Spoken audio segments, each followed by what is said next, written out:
Mesdames, Messieurs, bonsoir. Au sommaire de cette édition en Côte d'Ivoire, le Premier ministre Patrick Achi a inauguré ce samedi 2 bâtiments qui permettront à la population d'avoir une meilleure qualité de soins.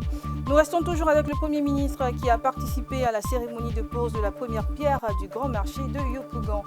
Enfin, environ 100 dauphins se sont échoués sur la plage de Chêne près d'Albany.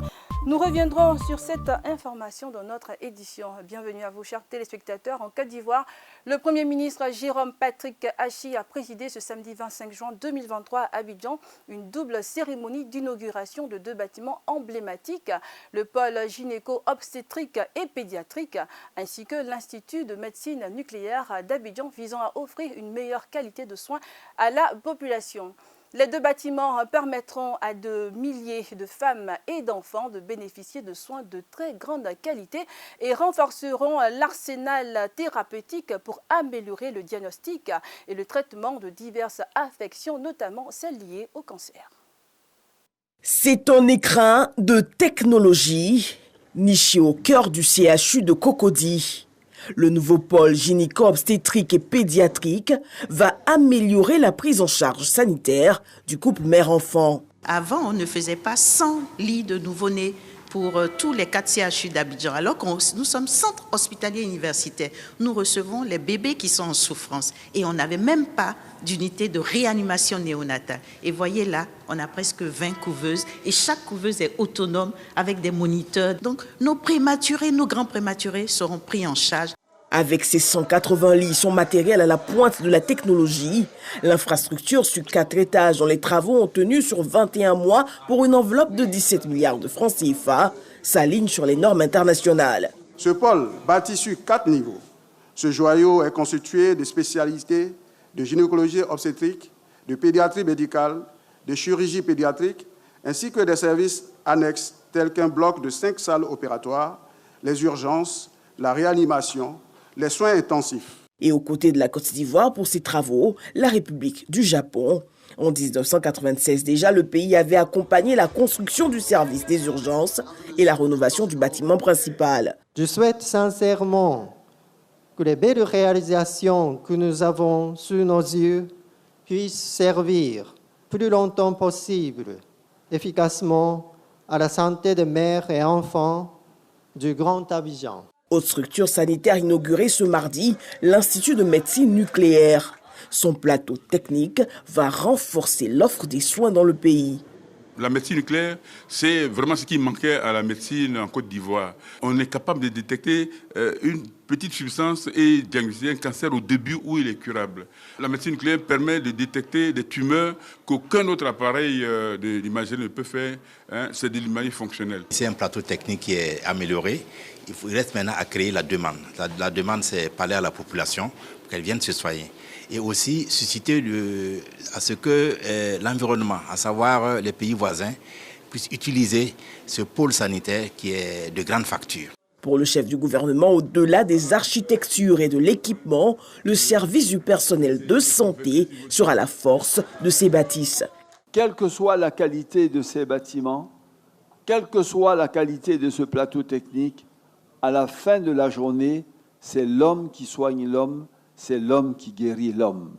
La qualité des services, la qualité de l'accueil, l'attention aux soins des patients est quelque chose de fondamental. Notons que 6 ambulances médicalisées ont été remises en vue de renforcer la prise en charge des personnes nécessitant des interventions d'urgence. Nous sommes toujours en Côte d'Ivoire sous la présence du Premier ministre Patrick Achi. La cérémonie de pose de la première pierre du grand marché de la commune de Yopougon s'est tenue le mardi 25 juillet 2023 à Jesco. Présent à cet événement historique, le ministre du Commerce, de l'Industrie et de la Promotion des PME a rappelé l'ambition de la Côte d'Ivoire de rendre son commerce intérieur plus dynamique. Un marché de demi-gros et de détail pour la commune de Yopougon. L'infrastructure dont les travaux sont estimés à 24 milliards de francs CFA sera dotée de 15 quais de déchargement et pourra accueillir près de 3000 commerçants dans un cadre moderne. Le président de la République nous offre gracieusement ce grand marché qui, à n'en point douter, participera incontestablement à la création de richesses et d'emplois signe d'une action forte en faveur des populations. Prévu pour être livré au deuxième semestre 2024, le projet qu'accompagne l'Agence française de développement veut accroître la zone marchande de la commune. Le marché qui portera le nom de la première dame Dominique Ouattara va surtout améliorer l'activité du commerce. Dans cet ouvrage, il est prévu la construction d'un pavillon pour l'alphabétisation des femmes, pour que nos femmes puissent faire le commerce comme des vrais opérateurs économiques, savoir le poids de ce qui est vendu et également avoir des discussions sereines avec les clients. Pour Patrick Hachi, Premier ministre, la construction de ce marché, comme bien d'autres sur toute l'étendue du territoire, reste le fruit de la vision du chef de l'État pour améliorer les conditions de travail des femmes. Le commerce, la distribution, ce sont les femmes, beaucoup plus que les hommes. Et c'est pour cela que son Excellence, Monsieur le Président de la République, a estimé qu'il fallait créer les conditions pour que vous puissiez faire votre commerce tranquillement. Parce qu'un marché de demi-gros et de détail de 20 milliards de francs CFA, ce n'est pas un petit marché, c'est un grand marché. Nous allons construire 155 marchés de proximité dans tout le pays, aux 4 coins du territoire. Patrick Hachi s'est voulu pour finir ferme quant au respect des délais de livraison de l'ouvrage. Le sommet Afrique-Russie qui se tiendra le 27 et 28 juillet à Saint-Pétersbourg en Russie, initié sous l'égide de la Russie, vise à redéfinir les rapports bilatéraux entre la Russie et l'Afrique. Ce sommet, auquel plus de 49 pays africains ont confirmé leur participation, permettra aux parties prenantes de revoir l'atmosphère de coopération avec la Russie, mais aussi de redéfinir leurs intérêts communs avec ce pays d'Europe. Un plan d'action à l'horizon 2026 sera annoncé lors de cette rencontre. Les chefs d'État et de gouvernement et autres représentants d'environ 49 pays africains seront présents à Saint-Pétersbourg, en Russie, le 27 et 28 juillet pour le deuxième sommet Russie-Afrique. Cette rencontre intervient dans un contexte mondial marqué par des pressions économiques de plus en plus intenables pour nombre de pays africains qui subissent le poids de l'inflation et de la dette. En fin 2022, la dette publique en Afrique subsaharienne atteignait 57% du PIB. Sur le plan géopolitique, de nombreux antagonismes nourris par l'arrivée des régimes anticonstitutionnels sur le continent et la présence de plus en plus marquée de la Russie en Afrique tendent à redéfinir les sphères d'influence des grandes puissances et le positionnement de l'Afrique sur l'échiquier mondial. Les travaux de Saint-Pétersbourg, qui prévoient d'élargir le spectre des engagements russes en Afrique et vice-versa, accentuent le rôle stratégique que l'Afrique est désormais appelée à jouer dans un monde multipolaire. Le deuxième sommet ne fera que renforcer cette voie tracée et l'accent sera mis certainement sur la coopération économique entre la Russie et les pays africains pour que effectivement cette coopération puisse bénéficier au développement socio-économique des pays africains. La question de la souveraineté alimentaire inscrite au programme du sommet devrait revenir sur les moyens d'acheminement des céréales russes en Afrique après la fin de l'accord céréalier, mais surtout permettre de poser les bases d'une transformation structurelle de l'agro-industrie en Afrique. Avec son potentiel, 60% des terres non cultivées du monde, l'Afrique a la capacité de nourrir la planète entière. Par ailleurs, le développement de l'activité spatiale et son impact sur les économies du continent feront l'objet d'échanges et d'engagements. Les axes des discussions qui vont également profiter sur le développement industriel, les infrastructures, la formation, le sport vont aboutir selon les organisateurs sur un plan d'action du partenariat Russie-Afrique à l'horizon 2026. J'attends avec impatience mes conversations avec les leaders des pays africains à Saint-Pétersbourg et je suis disposé à une communication fructueuse et constructive. Je suis persuadé que les décisions du sommet et du forum, tout comme le travail commun permanent sur plusieurs plans, contribueront au développement ultérieur du partenariat stratégique russo-africain pour le bien de nos pays et de nos peuples. Alors que le terrorisme continue de fragiliser de nombreux États en Afrique, l'offre russe au travers du groupe militaire Wagner présente aujourd'hui une alternative pour les pays qui se sont défaits de la présence militaire française et celle des Nations Unies notamment. Des accords de défense pour la livraison d'armes, la formation et le conseil militaire ont été signés entre la Russie et au moins 20 pays africains ces dernières années. La relation russo-africaine, qui avait déjà été consolidée avec la signature de 92 accords lors du premier sommet de Sochi en 2019, devrait s'étoffer et structurer un rapprochement stratégique entre la Russie, de plus en plus isolée sur la scène internationale, et l'Afrique qui plaide pour se faire mieux entendre dans les grandes instances de décision comme les BRICS, le G20, mais aussi au Conseil de sécurité des Nations Unies. Triste nouvelle pour la flore. Environ 100 dauphins pilotes ou globicéphales se sont échoués sur la plage de Chêne près d'Albany à environ 400 km au sud-est de Perth dans le sud-ouest de l'Australie. 51 dauphins ont été retrouvés morts. Pour l'instant, la cause de cette tragédie reste inconnue. Des heures d'angoisse et de drame sur la plage de Cheney dans le sud-ouest de l'Australie. Ici, une centaine de dauphins pilotes ou globicéphales noirs se sont échoués. Au moins 51 cétacés sont déjà morts quelques heures après être restés bloqués. Des dizaines de sauveteurs, de vétérinaires et de bénévoles tentent de sauver la petite cinquantaine restante. C'est une tâche difficile et dangereuse car ils doivent opérer parmi des cétacés souffrants, stressés et potentiellement malades dans des eaux agitées infestées de requins.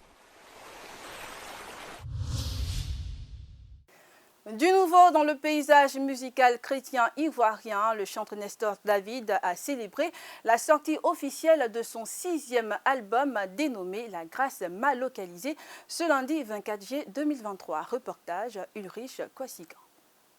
Ce lundi 24 juillet, il s'est tenu au showroom du groupe Elite Holly Evans de Plateau à Cocody la cérémonie de sortie officielle du 6e album du chanteur Nestor David dénommé La Grâce mal localisée. C'est devant un parterre de personnalités et de plusieurs médias nationaux que la présentation de cette belle œuvre musicale a été faite par la prestation du chanteur Nestor David.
Après cette belle prestation du chanteur Nestor David qui a égrené quelques titres de son album devant ce public, est venu le temps de la conférence de presse, moment dédié aux différents médias présents, et il s'en est suivi la séance de dédicace de l'album du chanteur.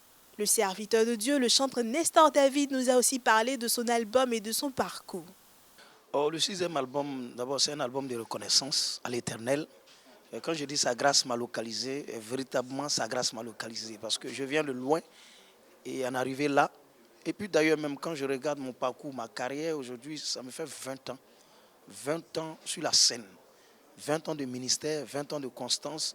Je pense que si ce n'est la grâce de Dieu, on n'allait pas arriver là. Et il était important pour moi de manifester ma reconnaissance à Dieu et surtout de montrer au monde que je suis arrivé là, c'est par sa grâce, par la grâce de Jésus. Je vous assure que c'est quand je suis arrivé ici, quand on a commencé à parler, je me suis rendu compte que je suis à mon 6e album, en même temps 6 titres. Vous savez, c'est le Saint-Esprit qui organise toutes choses. Voilà, il était prévu pour 2 titres, mais bon, on s'est retrouvé avec 6 morceaux parce que Dieu encore donne des messages.